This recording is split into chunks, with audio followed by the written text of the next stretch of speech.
جس کو دنیا سے پیار ہو جائے نا، مال و دولت سے عشق ہو جائے، وہ لوگ بڑا ڈرتے ہیں موت سے۔ اتنی مشکل سے مربع بنائے، اتنی مشکل سے بینک بیلنس بنایا، اتنی مشکل سے دنیا جمع کی، اب چھوڑ کے مر جائیں، وہ کیسے مریں گے؟ وہ حضرت شاہ فرید الدین عطار رحمۃ اللہ علیہ کہتے ہیں، میں تصوف طریقت معرفت کے راستے میں آنے سے پہلے نا عطر بیچتا تھا۔ عطار عطر فروش کو کہتے ہیں۔ میں عطر بیچتا تھا تو میری دکان پہ ایک بزرگ آئے جو میری توبہ کا سبب بنے۔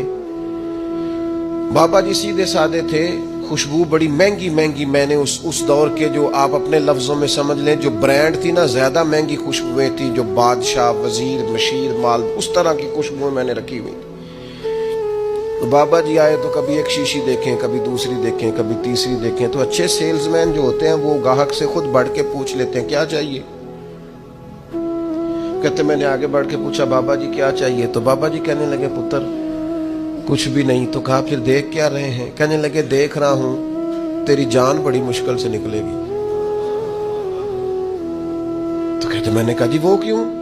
کہنے لگے اتنا مال جمع کیا ہے، جب تم مرنے لگے گا کبھی یہ والی بوتل یاد آئے گی، کبھی یہ والا شو کیس یاد آئے گا، کبھی یہ والا، نہیں سمجھ آئی؟ یعنی کبھی یو بی ایل والا اکاؤنٹ یاد آئے گا، کبھی مسلم کمرشل والا، اب آ گئی یہ سمجھ، کبھی وہ جناب وہ ایچ بی ایل والا یاد آئے گا، تو بڑی مشکل ہو جائے گی، تو کیسے مرے گا؟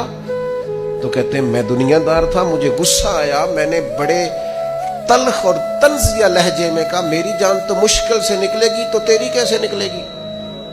کہتے ہیں بابا کہنے لگا بیٹا ادھر آنا باہر۔ میں سین میں آیا، وہ زمین پہ لیٹا، اس نے کلمہ پڑھا اور اس کی روح پرواز کر گئی، میری یوں نکلے گی۔ عرش فرشتے بانگا ملیاں نہیں تے مکے پہ گیا شور، بلے شاہ ایسا نہیں مرنا، یہ تے مر گیا ہی کوئی اور، ایسے نکلے گی میری۔ کہتے ہیں اس نے کلمہ پڑھا اور وہ پرواز کر گئی۔ میں نے کفن دفن کا بندوبست کیا، ساری رات میں سوچتا رہا یہ بھی منظر ہوتا ہے دنیا میں، اتنی آسانی سے